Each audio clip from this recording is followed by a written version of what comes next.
аэропорта Торонто долетел до аэропорта Сент-Джонса. Больше года здесь не был. Здравствуй, Ньюфаундленд и Лабрадор, самая восточная провинция Канады. По дороге из аэропорта, казалось бы, ничем не примечательные пейзажи.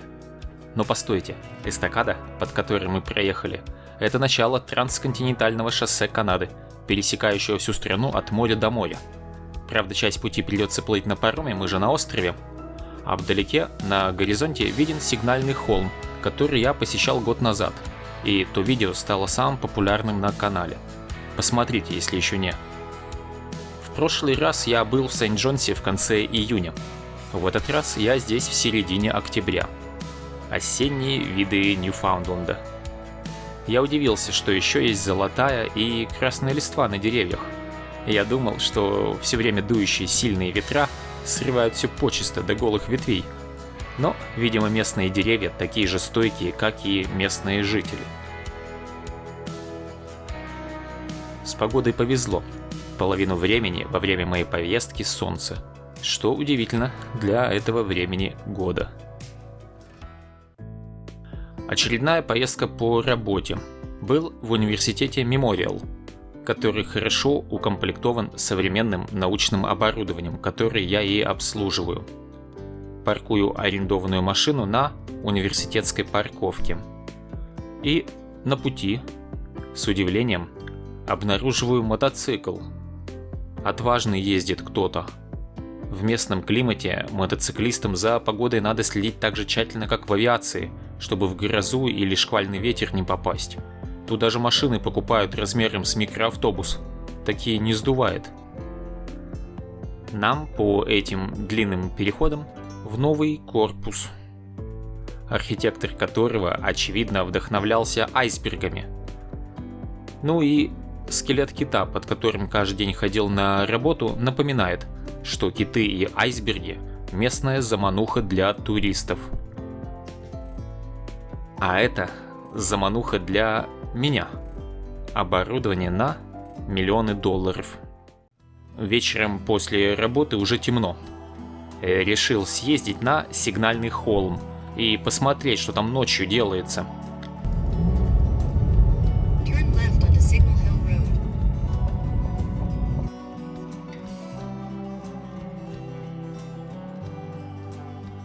История сигнального холма с его первой трансатлантической радиосвязью познавательна и была разобрана в прошлогоднем видео.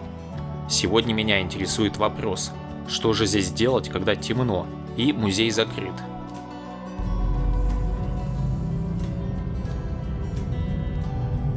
И вот тут просто сюрприз. Почти вся парковка забита. Очень популярное место. Потрясающий вид на огни города. Даже из машины выходить не нужно.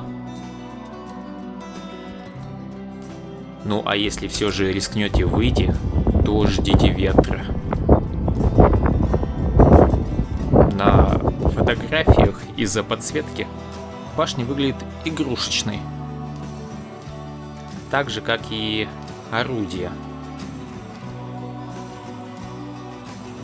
Все, я замерз. Поехали. Перекусим в самой известной сети из Ньюфаундленда – Мэри Браунс. Жареная курица. Вкусно. Отель радует свежими интерьерами. Это новостройка. Сегодня есть время перед полетом. Можно посетить музей. Если смотреть с сигнального холма, то это вот это огромное здание посреди города. По пути в музей у нас будет шанс не только полюбоваться золотой листвой, но и знаменитыми цветными домами Ньюфаундленда.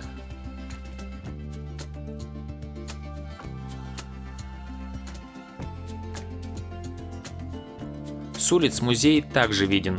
Он стоит на холме. Цветные дома уже стали визитной карточкой Ньюфаундленда. У них даже свой термин появился – Jelly Bean Houses. Jelly Bean – это вот такие желатиновые леденцы. Мне же в голову приходит коробка с карандашами. Но получилось так, что цветные карандаши в Ньюфаундленде называются Leads. Видимо, Jelly Beans – более универсальное слово и всем понятно. Туристический сезон закончился. Он тут в июле и в августе. Пару месяцев всего.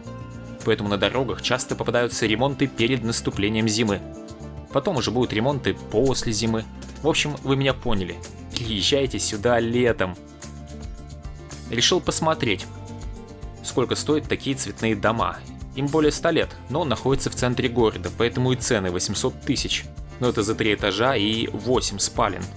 А домик поменьше уже меньше 300 тысяч стоит. И это в канадских долларах. Есть и квартиры на съем, но в центре цены удивляют. 2000 в месяц за квартиру с 2 спальнями.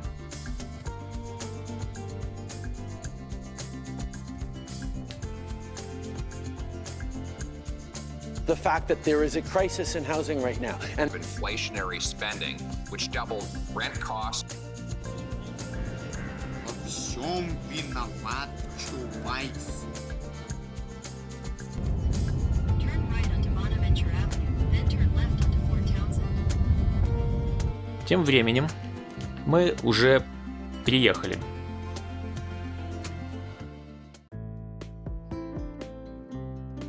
Музей называется «Комнаты». И это отсыл к огромным рыбным сараям, которые называли «рыбные комнаты». Поэтому и архитектура здания выглядит как 2 сарая. Здесь под одной крышей собрали и художественную галерею, и краеведческий музей. Но все знают, что это отличная смотровая площадка на город. И даже ресторан присмотровой есть. Прямо у входа витражи археологов. Кто не помнит, первые европейцы в Америке, викинги, высадились здесь, в Ньюфаундленде. Археологические находки удивляют. Я думал, что наконечники копий и стрел все одинакового серого цвета, а тут разноцветные. Место такое. С 1-го этажа и сразу на самый последний. На смотровую площадку. Я уже наученный местной особенностью. Погода меняется быстро, и небо может быть затянуто тучами за минуты. Надо поснимать виды, пока солнышко. Вид на Сигнальный холм и на бухту с портом. Эта смотровая ничуть не хуже Сигнального холма, а от ветра защищена стеклом. Поэтому и видео немного дергается. Это я на вытянутой руке, над стеклом телефон держу. Мы в самом центре города, и можно разглядеть архитектуру.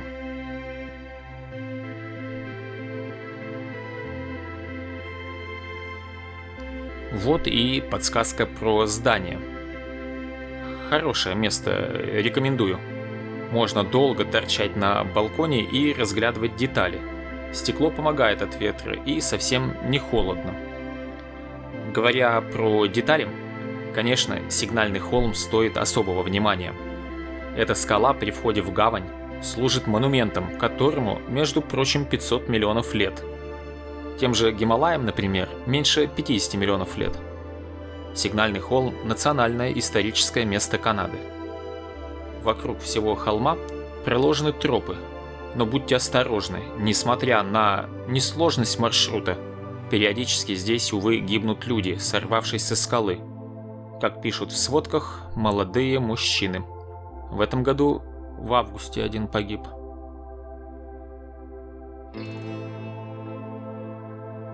У батареи, там где пушки и мортиры стоит, а еще открывается вид на самую восточную точку Канады и всей Северной Америки.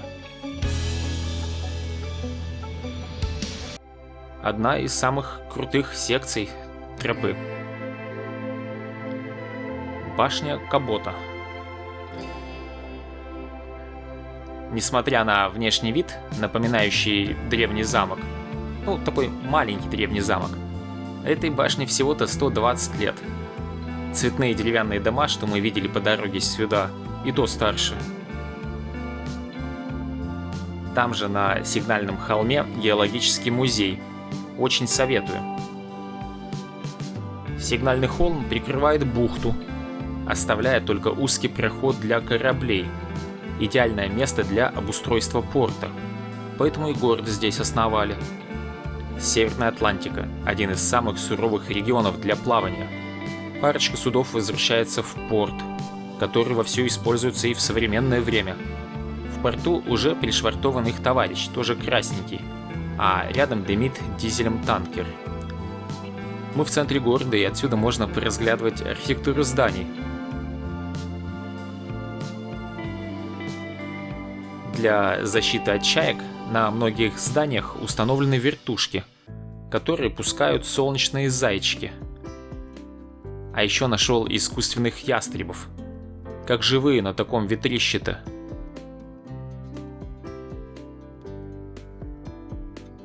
Ну, конечно, цветные дома – это главный акцент местных улиц. Успел сегодня снять виды, пока солнце светит.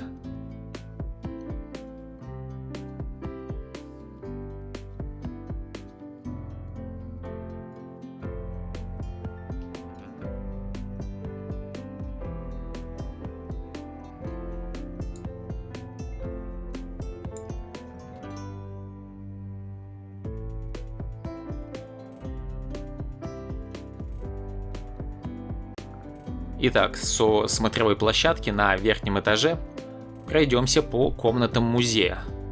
Это интересно. Попался орнамент 8-конечной звезды, крестострела. Всем жителям Удмуртии, откуда я родом, привет из Ньюфаундленда. Ну и начнем, конечно, с главного экспоната. Это резьба по кости. И эта кость – китовый череп. В скульптуру заложено множество символов и смыслов, которые автор и поясняет. Так, солнце в культуре местных аборигенов женского рода, ну а луна, соответственно, мужского. Череп кита был найден на берегу, и скульптор нанес резьбу в течение 7 дней. Называется скульптура «Земля», и у нее нет ушей, потому что это мы, люди, должны ее слушать. А этот товарищ учит, как танцевать в хороводе. Не такое простое дело, как кажется. Эта картина мне напоминает иллюстрации к поморским рассказам или архангельским былинам. Помните мультфильмы, озвученные Леоновым? На следующей картине кажется, что изображены местные виды, но нет, это Тринидад и Тобаго. А вот постеры 100-летней давности, уже местные, на них забойщики, тюлени и моряки. Еще из местных особенностей. Собачья упряжка с парусом, вот уж точно, моряк в тундре все еще моряк. Это порода собак, символ места Ньюфаундленда. И, на удивление, использовалась в качестве ездовой. Вот упряжка, подарок британским королям. От художественно-исторических экспонатов перейдем в краеведческий музей. И тут обращает внимание на себя клешня лобстера. Помните анекдот про рыбака, которому руки связали? Он показывает, какая пойманная рыба была огромная. Один глаз вот такой. Так и эта клешня. Страшно лобстера целиком представить. Гигантского кальмара выложили целиком. В следующий раз будете с пивом кольца кальмара употреблять, вспомните эти кадры. В былые времена гигантские кальмары весьма впечатляли людей. Ну а теперь главный герой. Бескрылая гагарка, которую местные называли пингвином. Пингвином она не является, хотя и похожа на них. Так что выходит, что слово «пингвин» придумали здесь, в Ньюфаундленде. А уже потом, когда встретили настоящих пингвинов, уже знали, как их называть. Из-за интенсивной добычи эта гагарка вымерла. Тупики, местный символ Ньюфаундленда и дальние родственники гагарок, они не вымерли. Ну а мы сейчас послушаем, что про эту ситуацию думают ближайшие родственники бескрылой гагарки.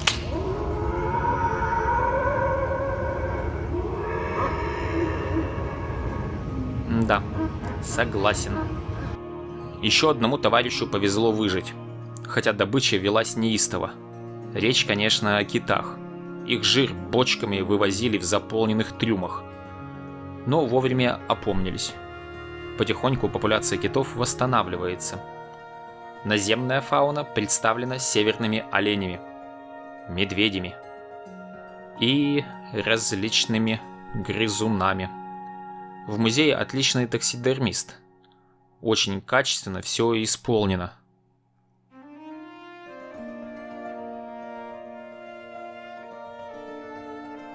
Потери при столкновении с европейскими переселенцами понес ньюфаундлендский волк.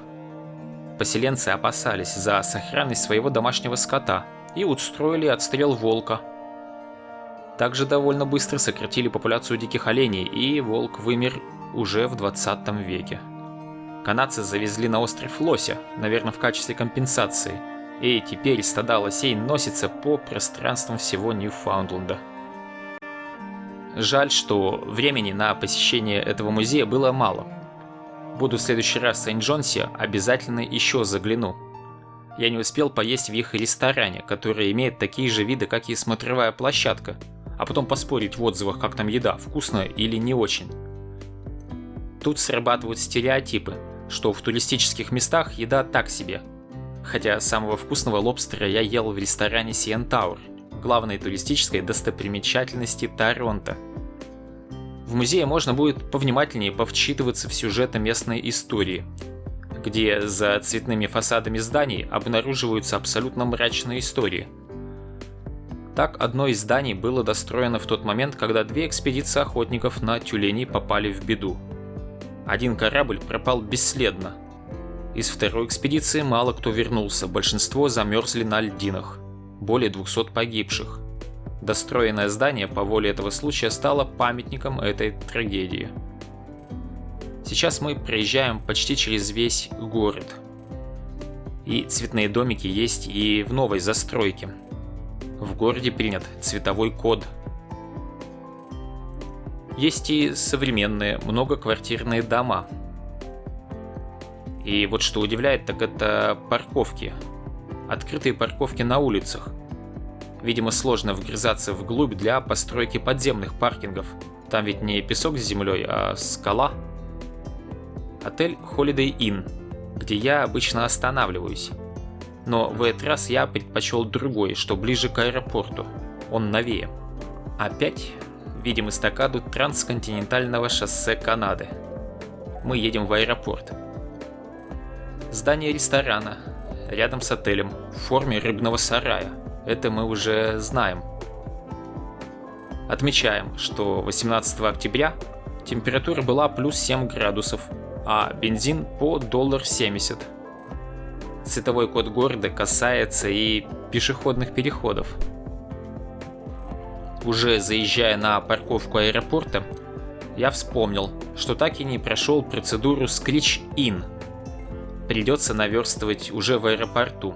Одна из важнейших ее составляющих – ром под названием Screech.